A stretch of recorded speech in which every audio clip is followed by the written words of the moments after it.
Son las 7:45, estamos con Julio César Castiglioni, especialista en temas municipales. Ustedes ya lo conocen, para hacer un balance de lo que se daba ayer con este primer debate municipal. ¿Cómo está? Buenos días. ¿Cómo está? Buenos días. Gracias por acompañarnos. Le voy a hacer la misma pregunta que hemos hecho a través de las redes sociales. ¿Quién ganó y quién perdió en este debate municipal?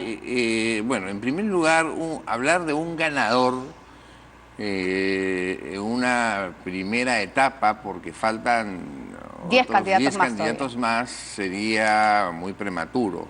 Quien perdió el debate es Renzo Reyardo. Demostró una gran irresponsabilidad, porque primero firmó el pacto ético y segundo, es bastante deshonesto ir él mismo ese día y a dejar un documento para llamar la atención de las cámaras y denunciar supuestamente algunos hechos en cuanto al cuestionamiento de la temática del debate. Oiga, eso se discute en el momento que estoy aprobando el esquema presentado por el Jurado Nacional de Elecciones. Y si en ese momento yo no estoy de acuerdo con el esquema presentado por el Jurado Nacional de Elecciones, y cuidado, este es un esquema que se ha utilizado a nivel nacional, me refiero, en los debates regionales que ha organizado el Jurado Nacional de Elecciones, en todas partes del país lo ha utilizado. Es decir, de 1 minuto, de 2 minutos. O sea, no es que solamente en el caso de Lima, porque hay 22 candidatos y en provincias hay mucho más. Entonces, pretender presentar un documento a última hora para discrepar de algo de lo que pude hacerlo en el momento que me presentaban y estábamos acordando los términos de juego del debate, eso me parece deshonesto. Ahí va la próxima pregunta. Entonces, ¿para qué se firma un pacto ético? ¿Qué vinculación logramos, qué vinculación y qué compromiso logramos con los candidatos si se firma un documento y luego se falta el mismo? ¿Qué seriedad tengo de un candidato que aspira a ser alcalde de la ciudad más importante de nuestro país, porque además es la ciudad capital, de que firma un pacto ético y después no lo cumple? O sea, ¿qué seriedad voy a tener de un candidato que más adelante puede firmar un contrato y lo va a desconocer? ¿Qué seriedad puedo tener de un candidato que solamente se presenta a hacer un show y después se retira? ¿Cuál era el propósito del pacto ético? El propósito del pacto ético era que los candidatos se comprometan a cumplir las reglas de juego. Está integrada por gente honorable. Anoche estuvo presente el doctor Ulises Montoya, el vicepresidente, porque el presidente, el doctor Enrique Bernales, sabemos que está delicado de salud, pero estuvo el doctor Ulises Montoya en representación del pacto ético, estuvo el presidente del Jurado Nacional de Elecciones con 3 de sus miembros, estuvo el expresidente del Jurado Nacional de Elecciones, el doctor Tábara. En consecuencia, no podemos hablar de que este debate ha sido un juego, ha sido una broma, ha sido un tomapelo para los televidentes y para todas las personas que hemos acudido al debate, porque yo he tenido el honor de estar en el debate invitado por la Escuela de Gobernabilidad del Jurado Nacional de Elecciones, donde saqué mi máster en Gobernabilidad y Procesos Electorales con la Ortega y Gasset, afiliada a la Complutense de España. Lo cierto es que el debate de ayer es parte del ejercicio democrático, ¿no? Y se tenía además que cumplir con ese compromiso. Vayamos a lo que fue ya la exposición de ideas. Claro. Durante las últimas semanas se hablaba acerca de las competencias del alcalde de Lima con respecto a la regulación del transporte, debido ya a que se está presentando esta autoridad única del transporte, que le va a restar de alguna manera facultades a la autoridad edil, pero imaginamos que en muchos puntos trabajarán también de manera conciliada. De los planes que se propusieron ayer, directamente hacia el transporte, que es uno de los mayores problemas que tiene Lima, ¿vio viable los planes de gobierno? Sí, muchos de ellos coincidían en lo que hay que hacer y lo que se tendría que hacer. Algunos inviables. Zurek planteó los teleféricos, por ejemplo, que es bastante complicado hacerlos. Y lo he escuchado en varios candidatos, Ya, además. ¿Por qué en ese caso es inviable? Porque eso va a tener que pasar por la Autoridad Autónoma de Transporte claro, de ella Lima le restó facultades. y Callao.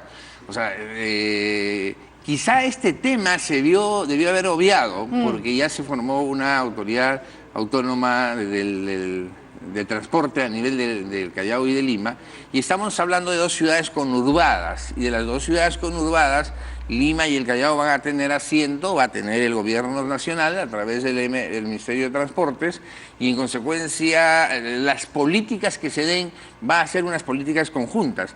Creo que debe haberse incluido también Guarochirí, porque Guarochirí otorga licencias a los vehículos menores, sí, y esos vehículos menores vienen... Es la cuna de la informalidad, Guarochirí. Exacto, y vienen a trabajar a Lima. Y entonces uno no puede estarlos persiguiendo a cada rato con las autorizaciones que otorga Guarochirí. Creo que debió integrarse a Guarochirí, porque también estamos hablando de ciudades conurbadas, ¿no? Con Castilla se cometió un gravísimo error, pues, en el tema del Callao, porque separar a Lima del Callao, evidentemente estamos hablando de otras épocas, cuando al Callao se iba en tranvía y terminaba en la Plaza 2 de Mayo, y ahí se tomaba el tranvía y se iba hasta el Callao.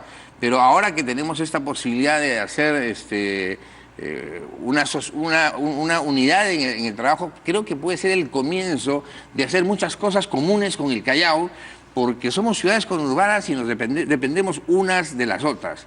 Ahora, ¿qué es lo más importante? Hay cosas importantes. Urresti planteó, por ejemplo, que se debería reducir el 20% de lo que es el transporte en la señalización.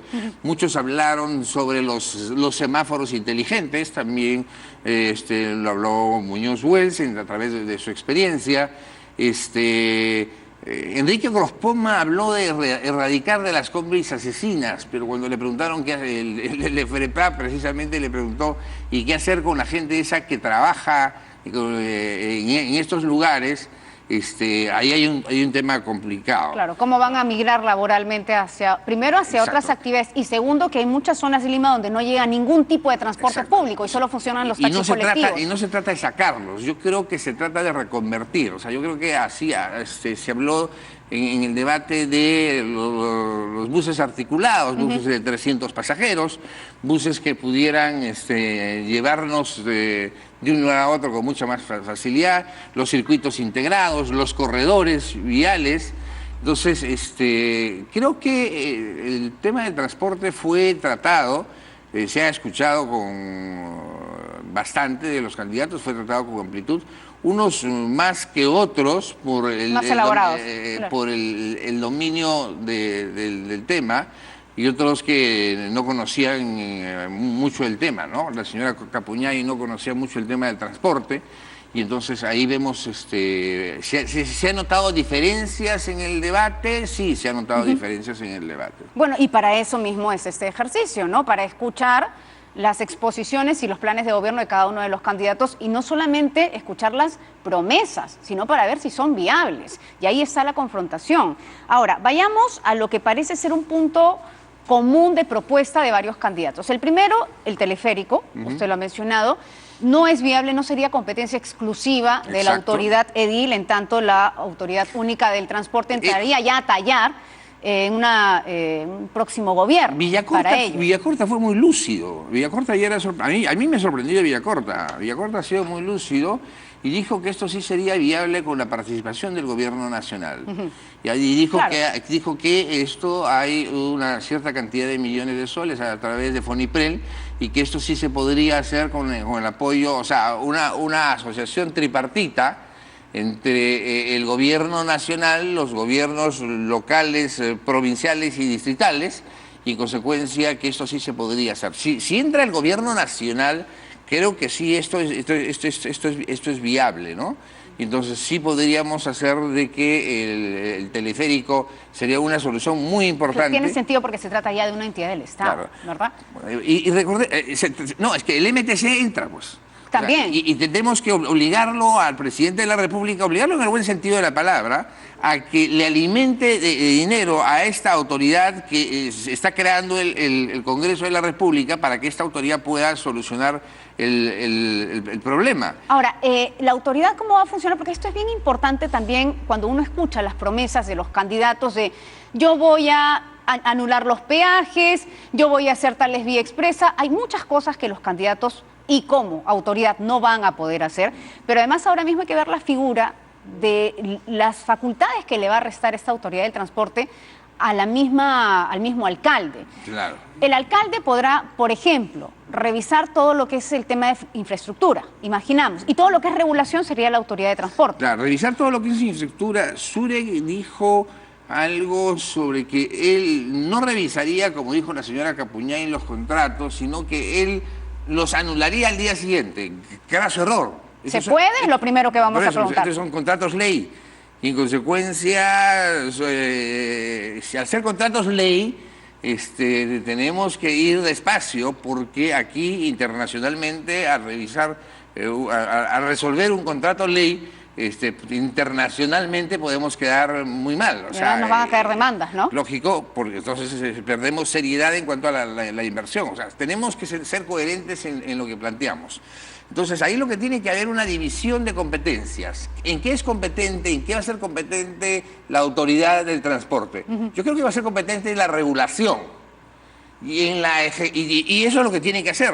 En la ejecución y en la dinamización de lo que es el transporte le corresponderá a las municipalidades provinciales y a las municipalidades distritales. La municipalidad provincial no va a perder su competencia, está en su ley orgánica en cuanto al establecimiento de las rutas. Hay que hacer una redistribución de rutas, hay que priorizar las rutas, hay que estudiar las rutas.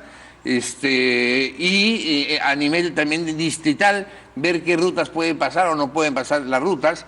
Creo que el tema del transporte es una valiosa oportunidad que se le presenta a Lima y esperemos se sepa aprovechar bien esta formación de esta autoridad. Claro. Y ojalá se haga y se ponga una persona con capacidad y entusiasmo de hacer las cosas bien de parte del gobierno y no simplemente tenga sentado a dos funcionarios de la Municipalidad de Lima y del Callao y sea un organismo burocrático más. El caos del transporte es asfixiante y en consecuencia necesitamos resolverlo. Bueno, de hecho, en las últimas encuestas el ciudadano declara que le resta calidad de vida.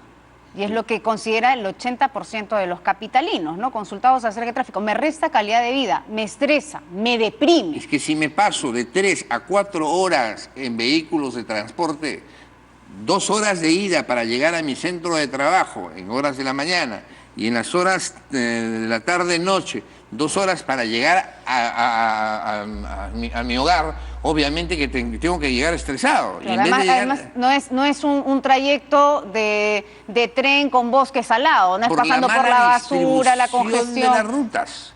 Y también porque hay más vehículos que pistas. Y tenemos que hacer nuevas pistas y en consecuencia, al haber más vehículos, y si esto se puede hacer por vía aérea, o sea, en la cual cruce de sur a norte y de este a oeste, en consecuencia sería sumamente interesante. Pero ojalá esto se pueda hacer. Jaime Salinas, que está saliendo precisamente ahí en la pantalla, dijo algo que me pareció interesante, que Lima no tiene plata, ¿no? De que tiene 1.800 millones de soles, 1.200 se va en burocracia, 300 millones en deudas y solamente se quedan con 300 millones. En consecuencia, por eso, o sea, tenemos que ser ingeniosos de dónde vamos a sacar el y que no sea a través de más peajes. Y no sea a través de más... no delegarle al ciudadano la responsabilidad de mayor recaudación de dinero. ¿Por qué Lima no tiene plata? ¿Sabe por qué no tiene plata? Porque los peajes han sido tercerizados, pues. Precisamente, o sea, los peajes han sido tercerizados. Lima tenía la facultad de solamente otorgar un peaje, que era el de evitamiento, porque esta es una facultad que le corresponde al Ministerio de Transportes, delegada por el Ministerio de Transportes, pero sin embargo se expandió y le dio peajes en todas partes de la ciudad. Yo estoy en contra de los peajes que existan dentro de la ciudad.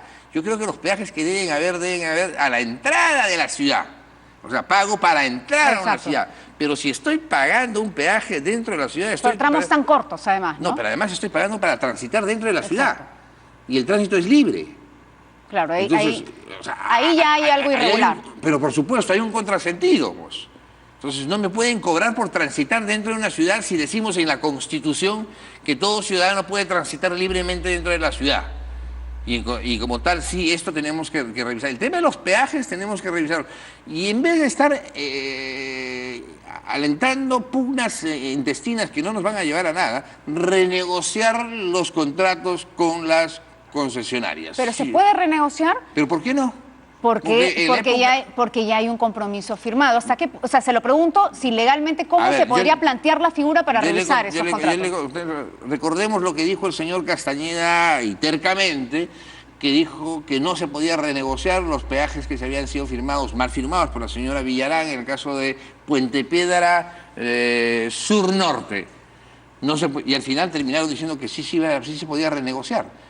El contrato es una manifestación de voluntad entre las partes y las partes nos ponemos de acuerdo y nos sentamos a renegociar lo que creemos que deberíamos solucionar, que hay un impasse y entonces está de por medio el transeúnte, está de por medio el pasajero, está de por medio el usuario. ¿Lo podemos renegociar? Sí. En consecuencia, en vez de ver situaciones traumáticas, es renegociar. ¿Cómo podríamos renegociar los peajes que están dentro de la ciudad? Sacarlos de la ciudad y entregarles los peajes del norte. ¿Quién tiene el peaje del norte? El de Ancón. ¿Quién tiene el peaje del sur? El de Pucusana. ¿Tenemos peaje en el centro? No tenemos peaje en el centro. O sea, tenemos más arriba de San Mateo, pero no tenemos peaje en Ate, en la entrada. Deberíamos crear un peaje pasando Chosica deberíamos crear. Entonces, lo que te quito acá, lo que quiero dar a entender es, lo que te quito acá, te puedo entregar acá. Entonces, tu concesionario no pierdes tu inversión, ¿correcto? Pero habría que hacer otras inversiones. Habría que hacer otras inversiones y eso establecería en el contrato. Claro, porque si a mí me cobran por un tramo de una carretera en la cual se me va cayendo el carro a pedazos porque la vía está mal implementada. La carretera central está muy bien, ¿eh? La carretera central sí, pero me refiero a dónde poner específicamente esos peajes para que no haya un perjuicio ni para el empresario y claramente ni para el ciudadano. Hay peajes saliendo de Caraballo para ir a Santa Rosa de Quives. ¿Y por qué le digo? Y ustedes me dirían, ¿pero esto queda en Canta? No, esa carretera está llegando hasta el valle, hasta el bosque de Piedras, hasta Guayay. Esa carretera llega a Pasco. Bueno, y es interesante porque nadie además ha planteado ese tipo de soluciones, ¿no? Ahí, entonces, saco los peajes de la ciudad y te doy los peajes de las entradas y las salidas de Lima. Y en consecuencia le quito la carga al vecino de la ciudad metropolitana de estar pagando peajes cada 100 metros. Y por transitar. Dentro de tu ciudad. La verdad es que esa es una lógica que además no se ha tratado en este debate. Antes que nos gane el tiempo, y otro tema que también se trató ayer, el de la seguridad ciudadana. Algunas propuestas descabelladas, como el del señor Ocrospoma, que está planteando el toque de queda para menores de 16 años. Me parece gravísimo. Esa es una discusión muy compleja con respecto a qué facultades tiene la autoridad para restringir el tránsito de los menores. No, pero lo quiso hacer Jesús María, perdóneme. Bueno, cuando él estuvo de alcalde de Jesús María y yo fui uno de los primeros en decirle, yo no voy a permitir que le vayan a pedir el DNI a mi hijo para ver, yo tengo 3 hijos ya pasados los 18 años, y en consecuencia pedirle su DNI si eres menor de edad y que hace ahí. Él viene de la universidad, los 3 son universitarios, viene de San Marcos, mi hijo el segundo, y pasa por Jesús María, porque por ahí pasa su vehículo, y lo van a bajar del vehículo y lo van a detener. ¿Qué es esto? O sea, las intervenciones más deslucidas es la de Ocrospoma, la señora Capuñay y el señor del FREPAP. O sea, no han satisfecho la exposición del auditorio. Para mí las más importantes es la de Villacorta, es la de Jorge Muñoz Wells. Urresti estuvo bien, en algunos momentos perdió el equilibrio cuando le pidieron y le hicieron alguna pregunta un poco complicada, si tenía tarjeta del Metropolitano, sí, tenía tarjeta del tren y cuánto cuesta y los puestos, y ahí sí que quedó un poco al aire, no tuvo salida, pero en el tema de seguridad ciudadana, tiene que replantear más su esquema. Y me alegra mucho que la gran mayoría de los candidatos hayan dicho algo que me parece muy importante. En coordinación de la policía. Así es. Uno de los candidatos, no recuerdo, creo que fue Muñoz, no recuerdo, me disculpan si me equivoco, dijo, la seguridad ciudadana no es competencia de los gobiernos locales. Eso es lo primerito que tienen que aprender. Y entonces, no es competencia de los gobiernos locales. Al no ser competencia de los gobiernos locales, ¿qué tengo que hacer? ¿Firmar convenios con quién? No con el comisario, no. Para que suceda lo del Callao y terminen prófugos o presos como Benedetti cuando recibía la plata de las papeletas, no, pues. No, Debe claro. ser con el Ministerio del Interior.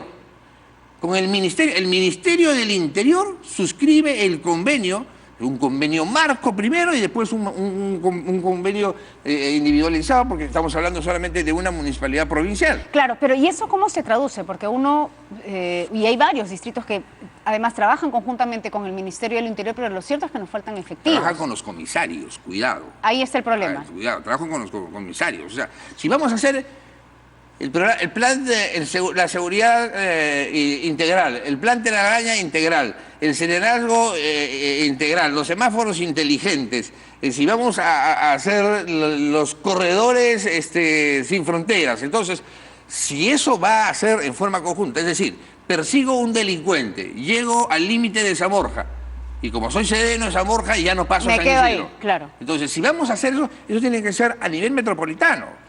Cosa que el alcalde de Lima, el actual alcalde de Lima, y por eso le quita muchos puntos a la exposición de Castañeda Jr., en el sentido de que su exposición estaba basada en lo que ha hecho su papá, Sí. y termina catastróficamente. Porque Castañeda cuando postulaba y terminaba decía, agradezco a mi padre. El joven termina agradeciendo al abuelo y al padre, o sea, queriendo emular a los dos. Bueno, Entonces, estaba dirigiéndose hacia un elector específico, ¿no? Sí, o sea, y con entonces, eso quería ganar algo. Posiblemente la figura que más se presta a lo que usted menciona es la de Urresti, ¿no? Una de las ideas más fuertes que ha tenido en el tema de seguridad es: voy a cerrar todos los lugares donde se vendan cosas robadas. Lo cierto es que esa es competencia de la policía y eso es competencia de un operativo que tiene que realizarse desde el Ministerio del Interior. Sí, en lo que discrepo ahí con él, solamente es una discrepancia, es que dice que los alcaldes es un obstáculo, y no es verdad, pues. Porque si yo voy con un fiscal y si voy con la policía a cerrar un lugar, cualquiera que sea, que esté funcionando en forma indebida, la policía lo puede cerrar. Exacto. Porque se está vendiendo cosas robadas. Y entonces hay la comisión de un ilícito penal. El fiscal levanta el acta y en consecuencia al levantar el acta correspondiente se incauta todo lo que hay ahí y se lo lleva. Entonces es la policía y el Ministerio Público. Tengo que trabajar con la municipalidad para tener sus serenos. Sí, correcto, no hay ningún problema. Pero el alcalde en eso no es obstáculo. En lo que él se refería que era obstáculo es cuando se metió a sacar los ambulantes de Gamarra. Ahí le dijimos, eso no es tu competencia. Claro, En ese momento. hay que tener mucho cuidado, hilar muy fino. ¿Tendrá un impacto en la elección de los candidatos, el debate del día de ayer, el que todavía se va a dar la próxima semana?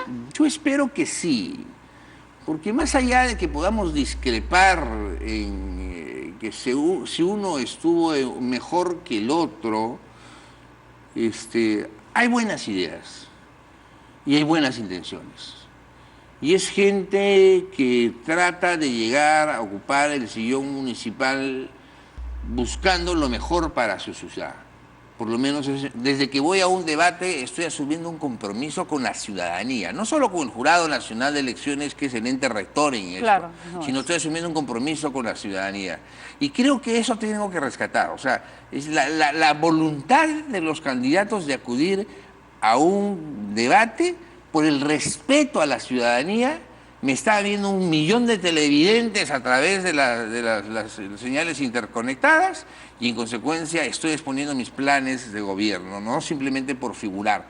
Eso sí me parece bien, me parece pésimo y mal, y lo voy a decir, de aquellos que no tuvieron el coraje de ir a confrontar sus ideas, porque las ideas se discuten, claro, y al final se llegan a las soluciones. El coraje y el compromiso, ¿no? Claro. Porque repetimos, porque además hubo un documento firmado para la asistencia de todos los candidatos. Le agradecemos el haber estado con Gracias nosotros. a usted, para mí ha sido muy interesante el debate y el día de hoy. Muy bien, gracias. Julio César Castiglioni, especialista en temas municipales, hablando de lo que fue ayer este debate municipal, exposición de varios candidatos. Vamos a hacer una pausa, regresamos con más.